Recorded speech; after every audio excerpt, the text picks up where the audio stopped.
3, 2, 1, buka bukumu, kita bertemu di T Edu. Salam jumpa kawan-kawan sekalian, ketemu lagi dalam podcast T Education.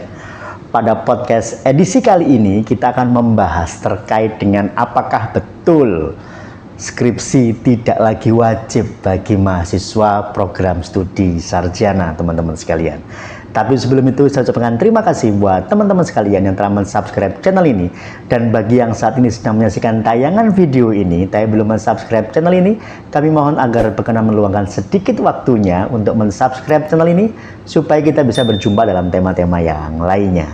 Baik teman-teman sekalian, kemarin beredar ramai sekali di media sosial, TikTok khususnya, yang menyebutkan bahwa yes, S1 tidak perlu lagi mengerjakan skripsi. Nah, untuk bisa jadi sarjana tidak perlu mengerjakan skripsi. Nah, maka betul teman-teman sekalian.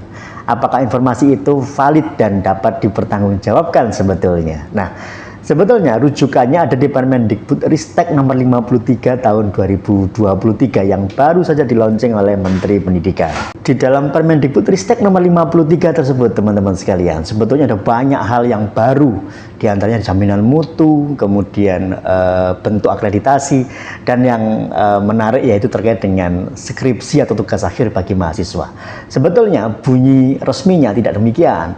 Bunyi resminya tidak kemudian tidak mewajibkan skripsi gitu, tidak, tapi memberikan alternatif bagi program studi untuk memberikan pilihan bagi mahasiswa untuk menyelesaikan tugas akhir yang bentuknya tidak lagi hanya berupa skripsi. Sebetulnya ini bukan barang baru teman-teman sekalian. Di Fakultas Hukum Trunojoyo Madura sejak tahun 2014 yang lalu itu sudah membuat alternatif memang.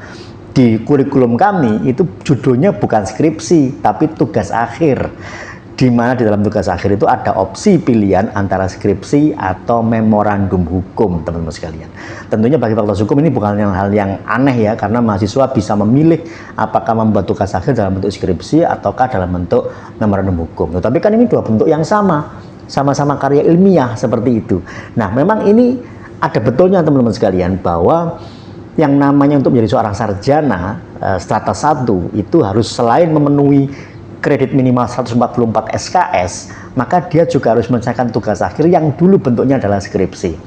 Kenapa harus skripsi teman-teman sekalian, yang menjadi hal yang menakutkan bagi sebagian mahasiswa gitu ya. Sebetulnya alasan kenapa ada skripsi yang bobotnya antara 4-6 SKS ini sangat besar ya, paling besar dibandingkan dengan mata kuliah yang lain ya.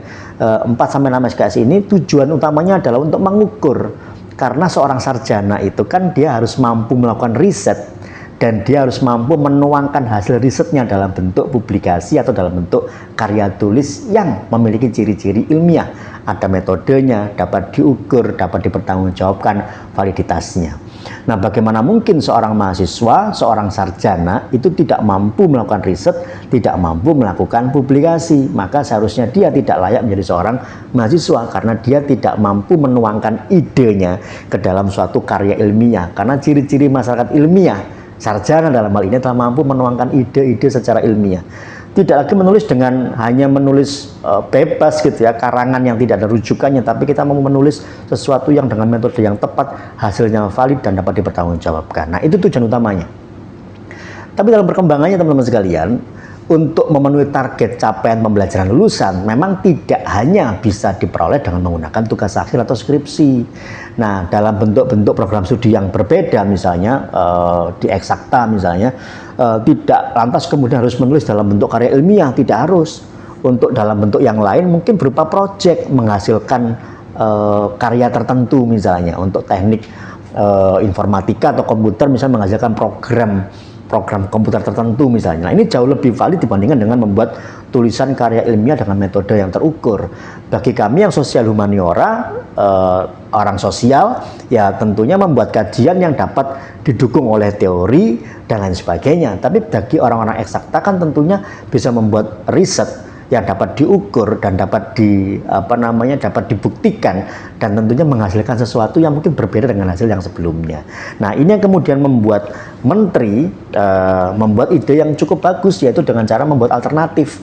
Yang penting capaian pembelajarannya sama, setingkat dengan 6 SKS misalnya, maka boleh membuat bentuk tugas akhir lain selain skripsi. Jadi memang betul istilahnya tidak wajib skripsi, tapi harus diganti dengan bentuk lain yang bobotnya sama dengan skripsi. Misalnya kalau saudara kuliah di bidang seni misalnya, bisa membuat pagelaran atau pameran misalnya, bisa membuat karya-karya yang dipergunakan atau dipertontonkan misalnya. Nah ini kan setingkat bentuknya, bisa membuat proyek tertentu yang menghasilkan output berupa alat atau mesin tertentu misalnya. Ini kan setara gitu. Tapi karena kajian kami adalah di bidang ilmu sosial, maka yang bisa kami lakukan adalah dengan mengkaji. Nah, di Fakultas Hukum Trunojoyo Madura, teman-teman sekalian, dengan regulasi yang baru, peraturan dekan yang baru tahun 2023, bahkan muncul sebelum adanya Permendikbudristek 53 ini, kami sudah memberikan opsi. Di kami tidak lagi skripsi bentuknya, tapi opsi. Mahasiswa boleh memilih apakah membuat tugas akhir dalam bentuk skripsi, ataukah membuat tugas akhir dalam bentuk legal memorandum, apakah membuat tugas akhir dalam bentuk karya ilmiah yang dipublikasikan dengan pembimbingan, ataukah mereka mengklaim karya ilmiah. Jadi kita punya 4 bentuk tugas akhir sebagai pengganti, bukan pengganti ya, 4 bentuk tugas akhir yang setara dengan skripsi. Nah kalau saudara nggak mau bikin skripsi yang 50 halaman itu, bikin legal memo dengan menganalisis suatu putusan pengadilan yang inkrah. Halamannya lebih sedikit, 40 halaman. Tapi bagi saudara yang nggak minat dua-duanya, saya suka nulis Pak dalam bentuk jurnal misalnya, silakan. Dengan syarat dan ketentuan berlaku, jurnalnya minimal Sinta 3, harus penulis pertama, dan ditulis maksimal dalam 3 tahun terakhir. Nah, artinya ketika saudara semester 3 misalnya, mulai menulis jurnal, karya ilmiah di jurnal, kemudian publis, semester 5 sudah publish misalnya, itu bisa saudara klaimkan di kami Trunojoyo Madura. Bisa diklaimkan sebagai pengganti tugas akhir. Kenapa demikian? Karena menulis jurnal, walaupun cuma 15 halaman, susahnya sama kayak skripsi teman-teman sekalian. Kita nulis jurnal yang cuma 15 halaman ini harus di-review oleh preview secara blind review. Kita nggak tahu ini karya siapa, sehingga kita nggak bisa nitip. Sehingga kalau tulisan kita tidak layak, ya dikatakan tidak layak. Kalau tulisan kita bagus, siapapun dia, walaupun baru semester 3, tapi kalau tulisannya bagus, ya dapat dinyatakan layak dan publish gitu ya. Sehingga lebih objektif bentuknya. Nah, sehingga ada pilihan-pilihan teman-teman sekalian untuk menggantikan skripsi sebagai tugas akhir. Tidak lantas skripsi dihapus, tidak. Tapi skripsi menjadi pilihan. Saudara boleh memilih skripsi atau memilih bentuk tugas akhir lain yang ditawarkan oleh program studinya masing-masing ya. Sehingga semoga tidak salah paham. Nggak ada skripsi, yeay, kita habis kuliah, ujian, lulus, selesai.